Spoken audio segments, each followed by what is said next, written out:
गुरु महाराज की नाथ प्यारे की जय। बंदो सतगुरु चरणे को, करू सो प्रेम परनाम। असुवरण मंगल करण तिरी, धनी देव चंद्र जी नाम तिरी। प्राणीनाथ निज मूल पति सिरि, मेहराज शुभ नाम। तेज कुंवर श्यामा युगल को, पल पल करूं प्रणाम, पल पल करूं प्रणाम। सतगुरु महाराज की जय। प्रणाम जी। प्रणाम जी सुंदर सर, सभी के चरणों में कोटि कोटि प्रेम प्रणाम जी सुंदर सर। हाँ जी, 23वीं मीटिंग के चलेंगे अब। चलिए सुंदर सर जी, प्रश्नोत्तर के माध्यम से अपने बीतक में रमन करते हैं। महाराज जी की घटनाओं को देखकर हमें क्या शिक्षा मिलती है? तो सुंदर सर जी, जो भी जहाँ तक भी हमने बीतक सुनी है, अपने सतगुरु श्री रामचंद्र महाराज जी के जीवन के प्रसंग सुने हैं, तो घटनाएं तो बहुत हुई हैं और उनसे शिक्षाएं भी बहुत मिलती है। लेकिन फिर भी जो नॉलेज में आई है सुंदर सर जी, उसका वर्णन करेंगे। चलिए प्रेम सखी जी, अनम्यूट करिए।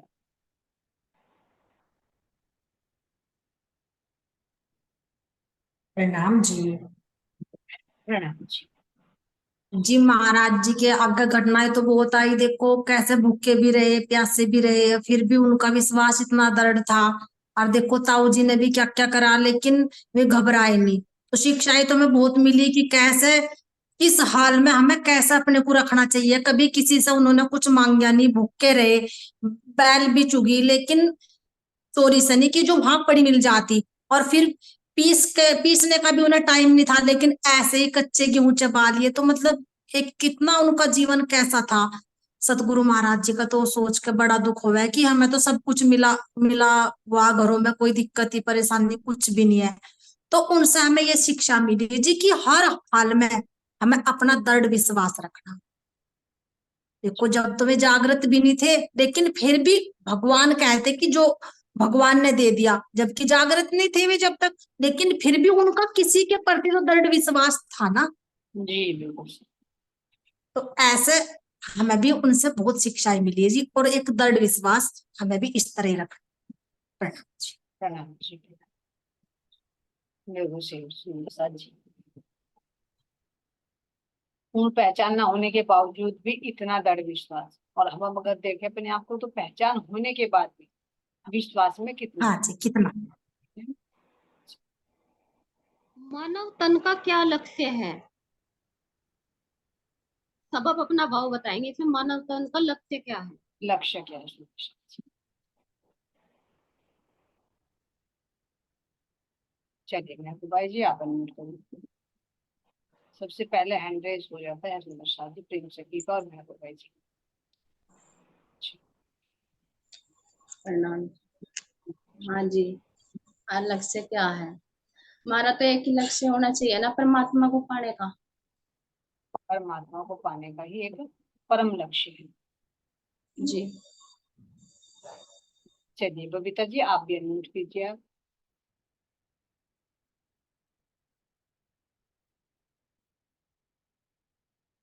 प्रणाम जी। प्रणाम जी। मानव तन तो यही है जी, मानव तन हीरा तन है, हीरा तन है। जो हम मानव तन में रह कर सके, हम किसी तन में आने के बाद नहीं कर सकते। तो हमारा लक्ष्य तो परमात्मा को पाने का ही होना चाहिए। जो आत्मा परमात्मा से बिछड़ी हुई है, तो अपने परमात्मा को पा सकती है मानव तन मिलने से। जी बिल्कुल सुंदर सर है ना, जो जीव आवागमन में फंसा हुआ इससे निकल जाए और परमात्मा की प्राप्ति करके अखंड मोक्ष को प्राप्त कर ले, यही मानव जीवन का परम लक्ष्य है। चलिए शायद कमल से महाराज जी अपनी, हाँ जी, मिल गया आंसर, ये कुछ और जानना चाह रहे थे? हाँ जी मिल गया। महाराज जी अपनी दुल्हन को दुश्मन क्यों बता रहे हैं? वो तो सुख दुख की साथी है, फिर भी दुश्मन क्यों बता रहे हैं? बताओ। देखिए सुंदर साथ जी, नई नई शादी होती है तो दुल्हन सबको प्यारी लगती है ना, और महाराज जी यहाँ पर दुश्मन बता रहे हैं, तो ऐसी क्या दुश्मनी हुई, क्यों, क्या इसका रीजन हो रहा है ना। काफी एंगेज हो गए सुंदर साथ जी। चलिए सुमन श्यामा जी अनम्यूट करिए आप।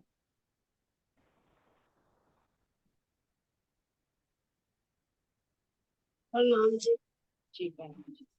बिल्कुल ना, मैं ये समझ लेती हूँ ना कि ये मेरी भक्ति में अड़चन होगी या कुछ रुकावट हो, तो इसलिए मैं दुश्मन समझते हैं जी। अपनी पत्नी। पत्नी। ये माया है मेरे लिए, ये माया ही है। जी बिल्कुल सुंदर साथ जी, बिल्कुल सुमन जी आपने सही बताया।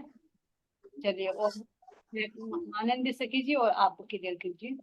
सुमन जी आपने बिल्कुल सही बताया है। तो अब महाराज जी यहाँ पर दुश्मनी का भाव क्यों ले रहे हैं, क्यों बता रहे हैं। आनंद सखी जी अनम्यूट करिए।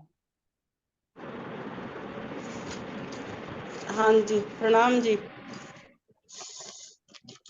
हाँ जी, दुश्मनी का मतलब देखो जी, जो हमारे साथ ये बंधन बना हुआ है ना शादी वाला, तो इस मानव के महत्वपूर्ण हो, एक बच्चों का, एक पति का और पत्नी का। क्योंकि सबसे जो बेड़ियां हो ना परमात्मा के लक्ष्य में, सबसे ज्यादा बेड़िया इसी बंधन की हो। तो राज जी महाराज जी को ना, गुरु महाराज जी को ना यही था कि ये इतने बंधन बन गए, कितने रिश्ते जुड़ गए, लड़की भी होगी, अब छोड़ के जाऊं जब मुश्किल, ना छोड़ू जब मुश्किल, इसलिए उन्होंने उसे वही बताई। क्योंकि वो सबसे बड़ी बंधन था, अकेले थे भाई था, कोई दिक्कत नहीं थी, टाइम पास हो रहा था उनका। लेकिन ये तो बेड़िया और ज्यादा पड़ गई, उन्हें छोड़ भी नहीं सकते और वो भी नहीं कर सकते, इसलिए उन्होंने बताया जी। क्योंकि सबसे महत्वपूर्ण बंधन है वो, दोनों के लिए, औरत के लिए भी मर्द के लिए भी, परमात्मा के लक्ष्य के लिए। जो मतलब ऐसे महापुरुष हो सके, जो इंद्रियों से पर थे, में उन्हें कोई था, लेकिन मजबूरी में रहना पड़ा उन्हें। लेकिन अब लौकिक में ऐसा क्या, जो इंसान सोचा ये तो सुख सबसे बड़ा जी, लेकिन ये सुख उनके लिए कुछ नहीं था। जी बिल्कुल सही है। एक रीजन और नजर में आ सुंदर साथ जी, और दुश्मन क्यों बताई, क्योंकि जैसे देवचंद जी हुए, प्राणनाथ जी हुए, इनके साथ में भी पत्नी रही है, तो इन्होंने क्यों आते ही दुश्मन बता दी। उन्हें इन्हें परमात्मा की खोज करनी थी, परमात्मा के बारे में जब इन्हें नहीं पता था, तो ये परमात्मा की खोज में जाना जाना चाहते थे, घर में नहीं रहना चाहते, तो इन्हें लगता था कि ये मेरे लिए बंधन है। जी बिल्कुल।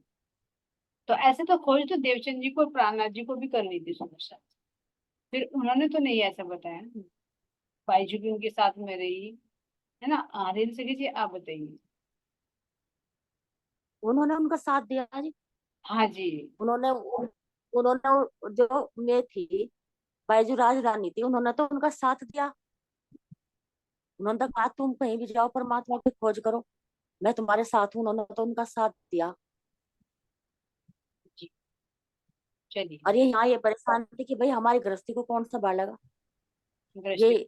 इनका। हाँ जी, ये हाँ जी, अकेली पड़। लेकिन एक बात आ रही ना अंदर, तो महाराज जी की पत्नी में उन्हें ऐसा क्या नजर आया था जो वे उन्हें दुश्मन कह रहे, मतलब उन्होंने कुछ माया की मांग करी थी, या उनके अंदर कुछ लक्षण नजर आए थे महाराज जी को, या उनका ये कारण था कि मतलब जैसे वे सुख सागर और रामायण पढ़ते थे, तो उसमें जो उन्हें ज्ञान हो गया था, तो इस वजह से दुश्मन कह रही थी। हाँ बिल्कुल सही है। क्योंकि देखो जो आत्मा होगी मैं परमात्मा तक की खोज करेगी, तो उसे संसारिक बंधन कोई भी हो तो वो अड़चन डालेगा। लेकिन जैसे मोती सखी जी बता रही है ना, तो वे सहयोग करती तो दुश्मन नहीं बताती, है ना। ये थे ना बात। जैसे प्राणनाथ जी के साथ में भी रही लीलबाई, कभी रुकावट तो नहीं बनी ना। भले ही नहीं था लेकिन फिर भी रुकावट नहीं बनी। ये भी कहती कि मैं पानी भर कर लाऊंगी, मैं पोछा लगाऊंगी, मैं भोग बनाऊंगी। ऐसे अपनी फूलबाई को देख हर पल साथ में रही, त्याग तक करने की नौबत आ गई, लेकिन कभी ऑब्जेक्शन नहीं किया। ये हो ऐसे सकता ही हमारा मिलावती है। सखी। तो यानी जीवन साथी जो सहयोग करता है, तो वो दुश्मन नहीं होता, वो डबल फायदा हो जाता है। एक तो लौकिक संबंध है ही, दूसरा आध्यात्मिक मार्ग में भी एक सहपाठी मिलता है। और अगर सांसारिक संबंध होते हैं ही, लेकिन आध्यात्मिक मार्ग में अगर रुकावट बने, तो वो तो सबको पता, सुनना शादी से उससे बड़ा फिर दुश्मन कोई नहीं। हाँ जी।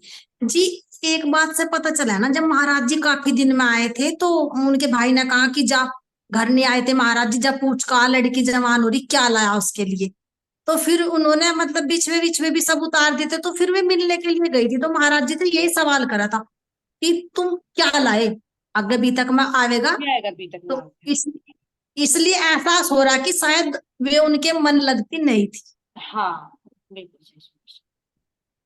और ये भी ऊपरले वाले धनी की मेहर होती है सुंदर सा जी, अगर मन लग गया रुकावट ना डाली तो हम फंस जाएंगे, और अगर साथ चलने अच्छा। वाला नहीं है तो मन ना बसे दिल में ना बसे तो अच्छा है। वो फिर उससे तो खटपट ही अच्छी है। हाँ जी। चलिए सुंदर सा जी नेक्स्ट क्वेश्चन।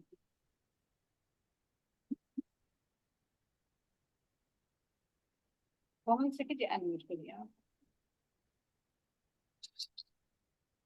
वो जी ऐसा भी तो है, जैसे कि कह रहे कि जैसा महाराज जी रामायण पढ़ते थे तो शायद उन्हें अच्छा नहीं लगती होगी ये बात बिल्कुल भी, कि ये तो सारा दिन पूजा पाठ में ही रहते हैं।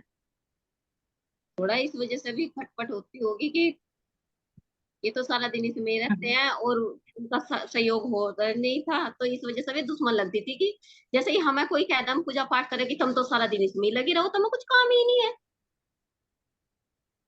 ऐसे। उसमें शायद सुंदर सा जी जब शादी हो लेती है उसके बाद रामायण और सुख सागर की तरफ को बढ़ती है, जहां तक मेरी नॉलेज में। हाँ जी। कि अब मैं तो पहले वे ही। पहले ही पढ़ते थे जी में, हाँ शायद। लेकिन जो लगन लग गई वो शादी के बाद लगी। जी वो तो हाँ जी, शादी के बाद ही। मतलब पहले तो वो वैराग्य तो उन्हें था, लेकिन हाँ जहां तक वो पे आया उसका रामायण का शुरू तो करी होगी, लेकिन जो विरह शादी के बाद हुआ उन्हें, तो वो तब से ज्यादा लगन लगी सुख सागर पढ़ने की और रामायण पढ़ने की, कि उसके अंदर के रहस्य खोजने की। हाँ और देखो जब रहस्य देखो कह रही खोजना है तो यहाँ देखो दहशत सी लगती थी हमको उसे देखकर अंदर, ज्यादातर बाहर रहते हम घुसते कभी कभी घर में। अब घर में तो नहीं हाँ घुसते, जी। बाहर दिखते रहते थे, तो अब जब घर घर में नहीं आएंगे तो बाहर कुछ समय बिताएंगे तो कुछ ना कुछ तो लगाना पड़ेगा अपने चित्तवृत्ति को कहीं पर। तो क्या कह रहे प्रेम लगा बढ़ने अब अपना, अब यानी शादी के बाद, की शादी से पहले पंक्ति भाव में तो थे, जजमानी तो करते थे, लेकिन अब जब मन संसार में फीका फीका लगने लगा, घर में भी कम जाते, तो कह रहे हैं प्रेम लगा बढ़ने अब अपना रामायण और सुख सागर से, चढ़ने लगी मन में चर्चा स्वाद बड़े हमको आते, और 15 वर्ष आयु तक हमने रामायण को कंठ किया, यानी 15 वर्ष की आयु तक ये कंठस्थ हो गई। तो यानी पहले भी करते होंगे लेकिन शादी के बाद में ज्यादा लगना, उसमें फिर रस आना। हाँ जी। जैसे जी मेहराज जी थे ना, तो उन्हें भी 5 साल बाद ही वैराग्य हुआ था, हाँ शादी के। शादी के 5 साल बाद ही तुरंत वैराग्य हो गया, जैसे गोवर्धन भाई का दामगमन हो गया था ना उसके लिए। चलिए सुंदर सा। शादी का बंधन क्या हमें बांध सकता है या नहीं? शादी का बंधन के बांध सकते हैं या नहीं। चलिए सुंदर सा जी आप अनम्यूट करिए हरियत देखिए।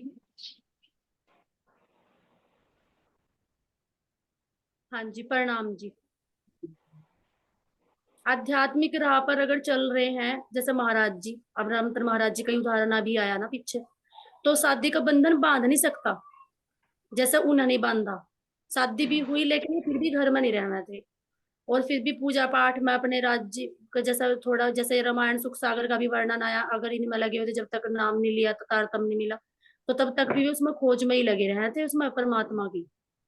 तो वही था उनके अंदर, वही धुन थी, तो इसलिए महाराज जी का उदाहरण देखा है तो शादी का बंधन बांध नहीं सकता। जी बिल्कुल सही जी कहा। प्रणाम। यानी अगर हम अज्ञानता में है तो हर कोई बांध सकता है, लेकिन अगर आत्म हाँ जागृति की जी। तपस्या है तो नहीं बांध। जी बिल्कुल सही कह सकती है। ठीक है कौन सा सही कह रहे जी।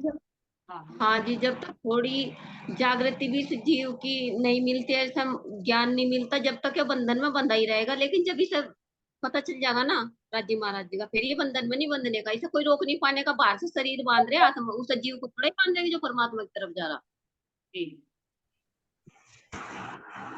चलिए। प्राणनाथ जी की पहली शादी किसके साथ और कौन से सन में हुई? चलिए अंजू सखी जी कुछ बोल रही थी, अंजू सखी जी आप बताइए। अनम्यूट करिए।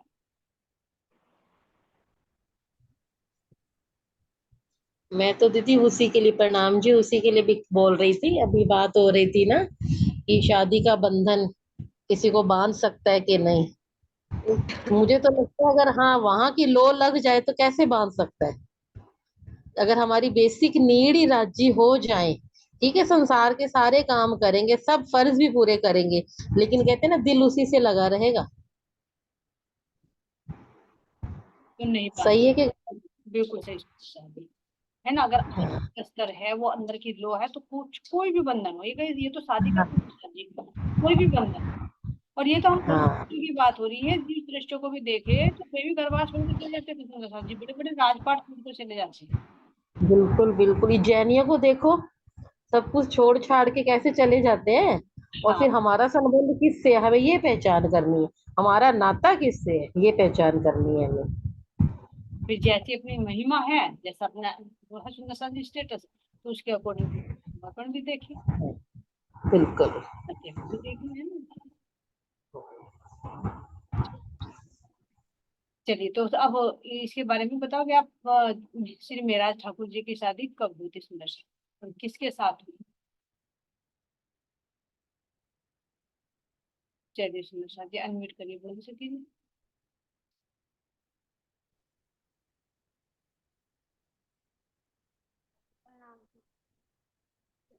राजी की जो पहली शादी हुई थी वे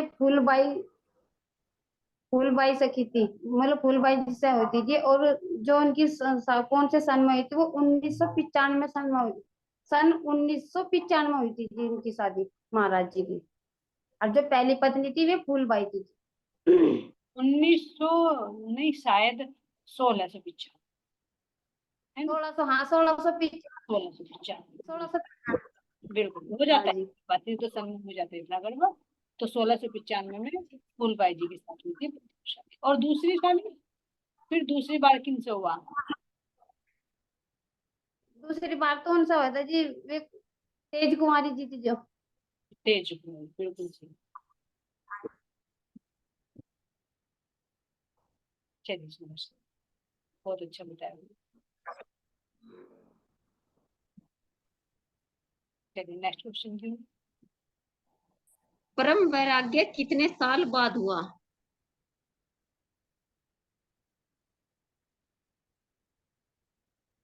परम वैराग्य जो हुआ था सुंदर सा जी, कितने वर्ष के बाद हुआ? ये वैसे प्रेम सखी जी ने क्लियर कर दिया, लेकिन एक बार फिर पूछ लेते हैं। केल भाई जी आप बताइए।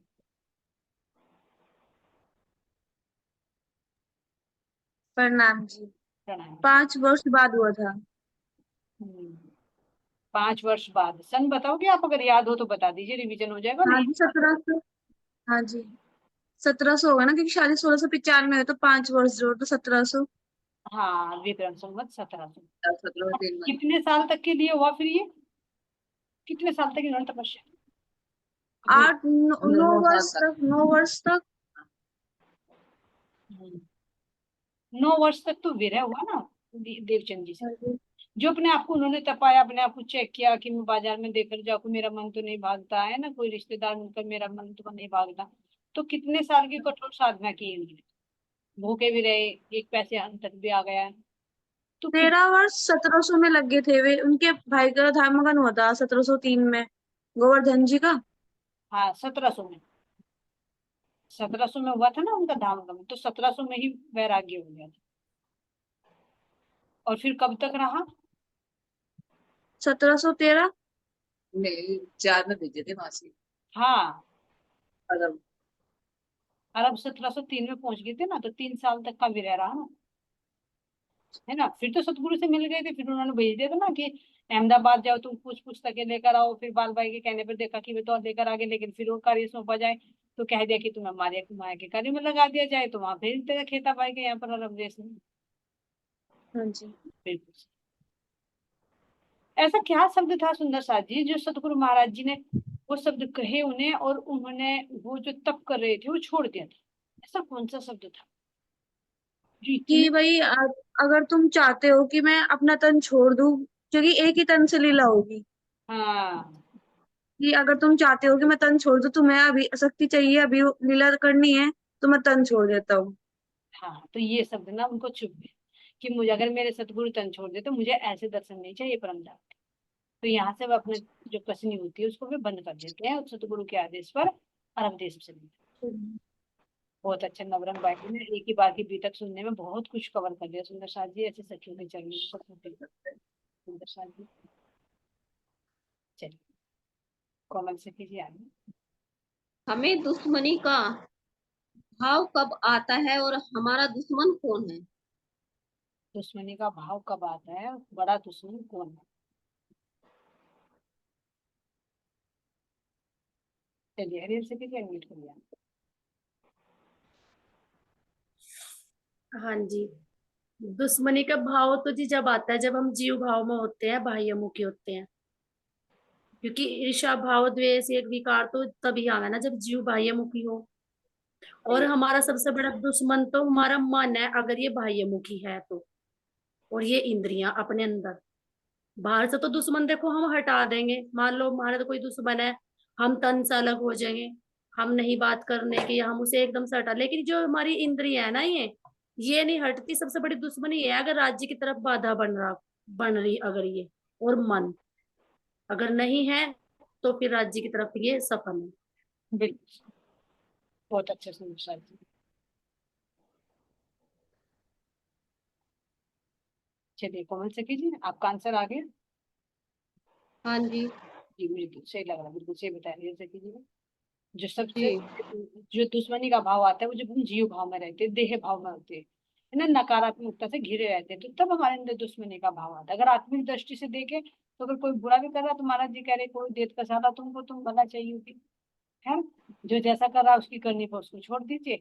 और जब नहीं तो अगर हम उसी बात को लेकर बैठेंगे तो हमारे अंदर के यही विकार सुंदर साथ जी सबसे बड़े दुश्मन है, बाहर के दुश्मन नहीं, अंदर। एक प्रेम सखी के भाव सुन लेते हैं जी।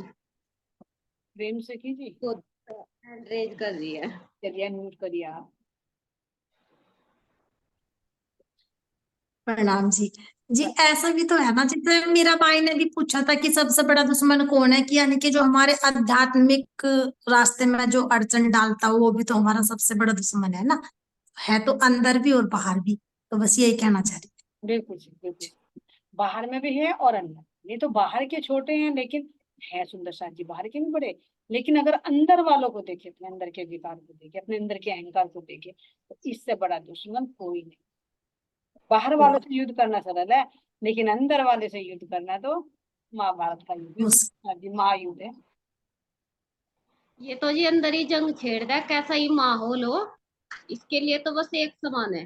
बिल्कुल बिल्कुल। जब गांव वाले बोल रहे हैं कि शादी के लिए इनसे भी कुछ ले लो, तब उनकी पत्नी क्या बोलती है?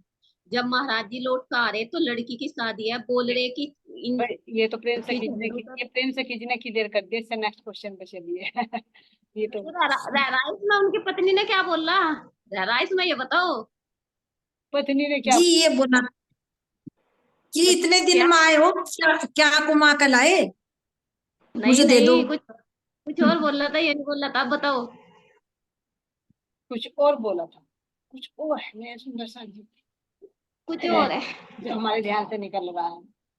चलिए इंदु सखी जी ने हैंडरेज कर लिया। इंदु सखी जी बहुत हैंडरेज करती है लेकिन बहुत सटीक आंसर देती है। सबका है जी, मानिक प्रणाम भाई जी। का। प्रणाम जी। जी प्रणाम। जी उन्होंने ये बोला था ये तो ज्ञान दे सके, इनके पास और कुछ नहीं। तो ये मानिक भाई जी आप बताइए। इंदु सखी जी ने तो बताया। प्रणाम जी।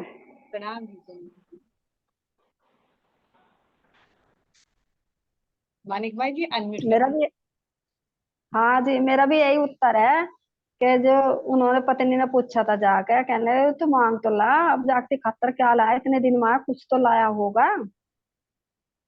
तो उन्होंने कहा ला दे। कह लगे क्या देगा, तो ज्ञान बांटेगा, ज्ञान ज्ञान ले लो इसको तो जितना लेना।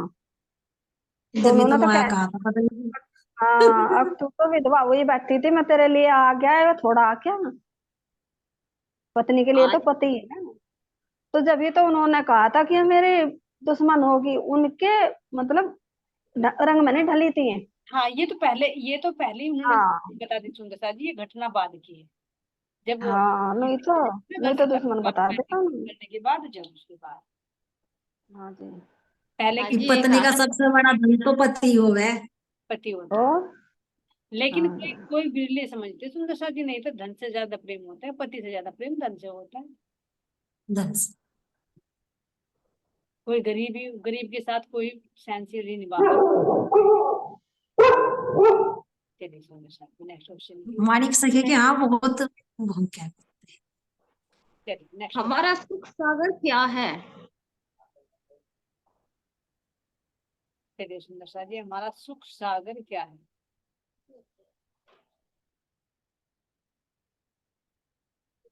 चलिए मोती सखी जी आप जब हम परमात्मा की चर्चा वाणी करते हैं, परमात्मा से मिलते हैं, वही हमारा सबसे बड़ा सुख है, ये हमारा वही हमारा सबसे बड़ा सुख सागर है। आपस में परमात्माओं की चर्चा करना, वाणी का श्रवण करना, ध्यान चितवन करना, अपने राज्य की मीठी मीठी बातें सुनना, इससे बड़ा सुख हमारे लिए कुछ नहीं है। इसी सुख सागर में जीना है। चलिए कोमल सखी जी। हाँ जी, सही आंसर है, कुछ और जानना चाह रहे हो? हाँ जी, सही है। हमारा सुख तो वाणी है, राज्य का ध्यान चितवनी है। जी जी बिल्कुल। महाराज जी ने कितने साल रामायण पढ़ी? कितने साल रामायण पढ़ी?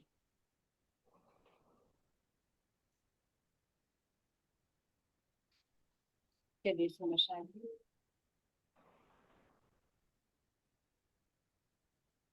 मोती। 19 साल तक पढ़ी होगी जी। हाँ 19 साल के बाद में निकल गए थे परमात्मा की खोज में।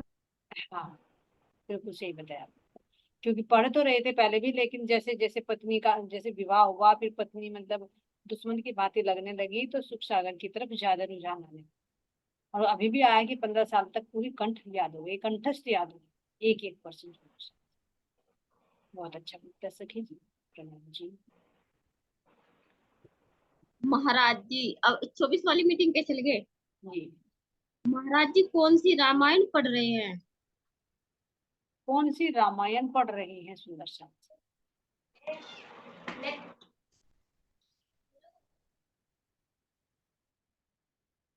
केवल दो ही सुंदर सा, मोती सखी जी और प्रेम सखी।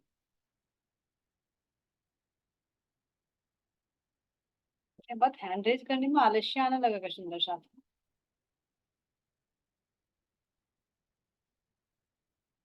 ये तो हैंड रेज भी नहीं करना, केवल टच करना है। हाथ ऊपर करे प्रेम से कितने तो क्या भी नहीं, दुख हाथ दर्द करने लगा है ना। चलिए जर्मन भाई जी का हैंड रेज हो गया।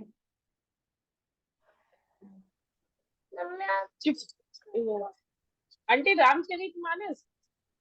रामचरितमानस, हाँ, रामायण और रामचरितमानस एक ही है या अलग अलग है? अलग अलग है। अलग अलग है। तो इसमें क्या आया अभी तक में, रामायण या रामचरितमानस? रामायण। रामायण। आंटी ये मैंने सुनी नहीं थी। चलिए कोई बात नहीं, आपने हैंड रेज करके दो शब्द बोले, उसके लिए भी बहुत शुक्रिया आपका। चलिए इसका आंसर तो प्रेम सखी जी है। चलिए केल भाई जी से पूछ लेते हैं एक बार। प्रणाम जी। जी प्रणाम जी। रामायण क्या पढ़ रामायण मतलब जी, रामायण तो यही है उनकी पढ़नी, मतलब ज्ञान की तरफ बढ़ रही है, मतलब संसार छोड़ दिया उन्होंने, अंदर से भी बाहर से भी वे राज्य की तरफ ही बढ़ते जा रहे हैं। यही उनकी रामायण पढ़नी है, मतलब किसी से भी वे कोई किसी किस्म का मोह नहीं कर रही। जी जी, भक्ति मार्ग की ओर बढ़ना है ना। जी बिल्कुल सही। तो सुंदर साहब जी, एक रामायण है और एक है रामचरितमानस, है ना। तो जो रामायण है इसके लेखक कौन है, इनके रचयिता? और रामचरितमानस के कौन है? प्रेम से कीजिए। चलिए आप अनम्यूट करिए।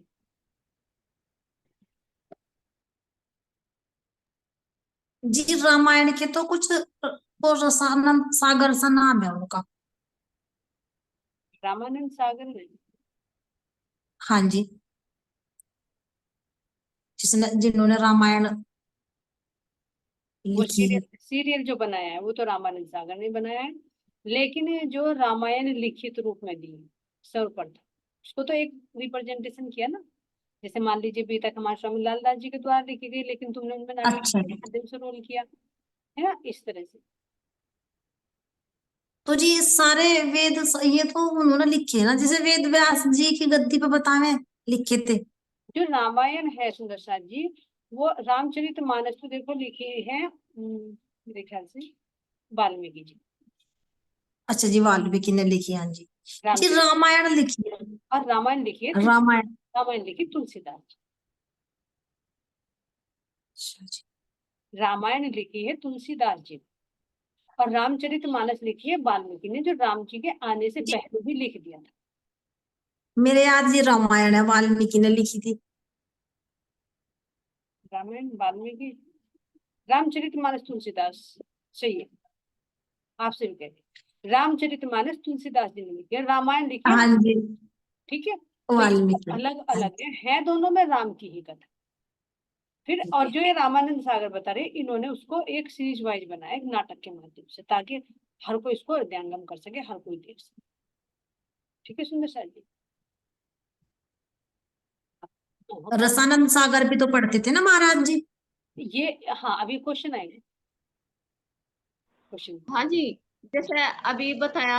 अब जो हमारी जो वो है ना, अभी जो हमारे ग्रंथ है मैं प्रणामी, उसमें जो लिखा हुआ है, इसमें राम और सीता के बारे में जो सबसे शुरू में रामायण लिख दी थी, राम का अवतार लेने से 10,000 साल पहले, तो वो वेद व्यास जी ने लिखी थी।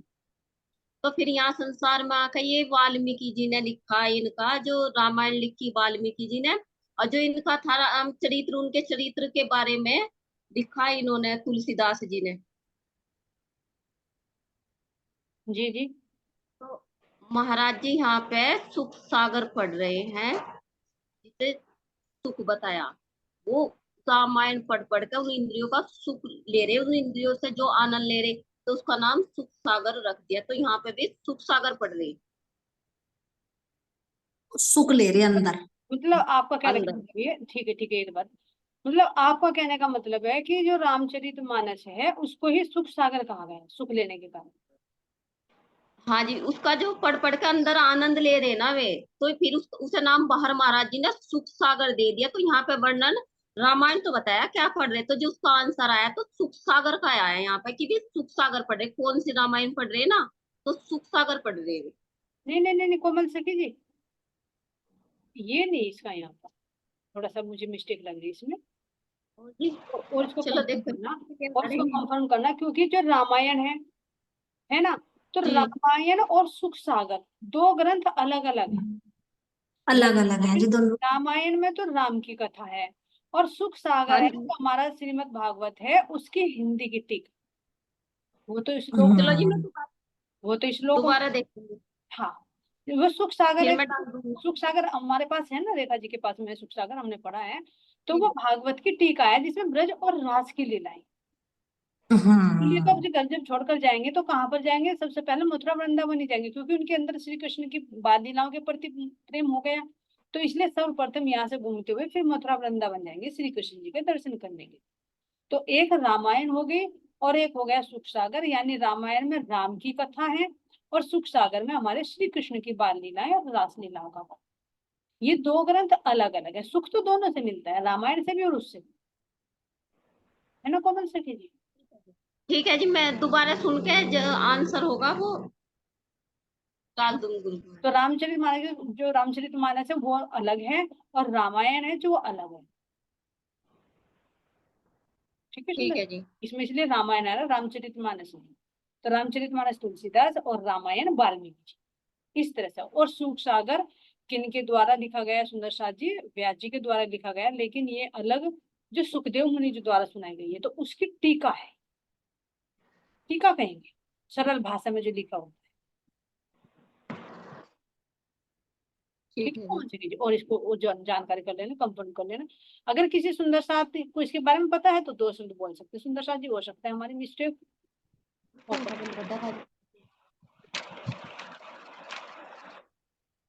चलिए सुंदर साथ जी, मुझे तो इतना ही मालूम है ना। महाराज जी को यह संसार कैसा लगता है?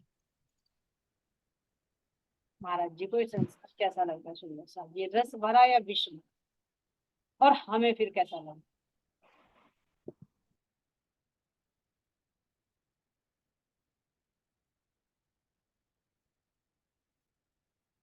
चलिए झरमर बाई जी अनम्यूट करें।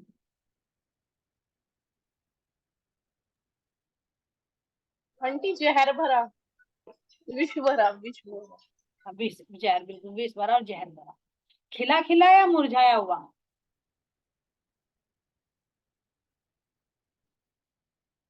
एक तुरंत म्यूट मत किया करें, थोड़ी सी देर इंतजार करें ना, तब तक आपका आंसर पूरा नहीं होता, तब तक माइक ऑन रखा करें।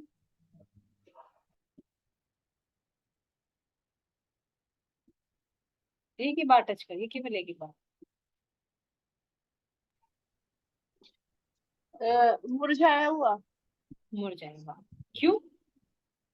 खिला हुआ क्या लगता है? क्योंकि खिला हुआ तो जैसे एग्जाम्पल तो हमें लग रहा है इस टाइप हमें माया में खिला खिला लगता है। और उनको सुख किस में आता है? सुख सागर और रामायण। रामचरितमानस, रामायण, रामचरितमानस नहीं, रामायण। रामायण, रामचरितमानस, रामायण अलग, इनके टाइटल भी अलग अलग है। ठीक है सुंदर शायद। ठीक है, प्रणाम। प्रणाम जी, प्रणाम जी। चलिए नेक्स्ट क्वेश्चन। महाराज जी कैसे बंधन से जकड़ गए हैं?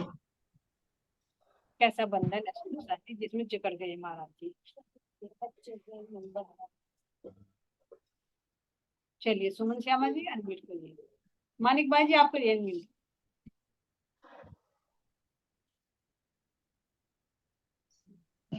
प्रणाम जी। प्रणाम जी, प्रणाम जी। हाँ जी, महाराज जी इस बंधन से जकड़ गए हैं जी, सबसे ज्यादा जो पत्नी है। क्यों? एक तो उनकी जिम्मेदारी उठाने वाले ने कोई अकेले ही तो थे बड़े जी, अकेले ही तेरे उस बंधन से झगड़े, कोई करने वाला नहीं था। अब मैं जाऊं तो मरा, ना जाऊं तो मरा, और बढ़ रहे थे परमात्मा की तरफ को। जैसा हम भी हैं, हम परमात्मा की तरफ को बढ़ रहे, हमारे बच्चे हो, हम किस कोई जिम्मेदार हो तो छोड़ के फटते से भाग लें। तो वे सोचे थे, समझे थे, सारे ज्ञान था उन्हें कैसे जाऊं कैसे नहीं, तो सारे दिन पुण्य धेड़ में रहे थे इसमें। फिर भी लिकड़ के जाना ही पड़ा उन्हें, फिर भी लिकड़ के जाना ही पड़ा। क्यों? आत्मा का बल ज्यादा है ना। जी जी सुंदर, बहुत अच्छा बताया सुंदर जी आपने। ठीक है कोमल से जी, कोमल से की बार बार अनम्यूट कर देती, अनम्यूट करिए।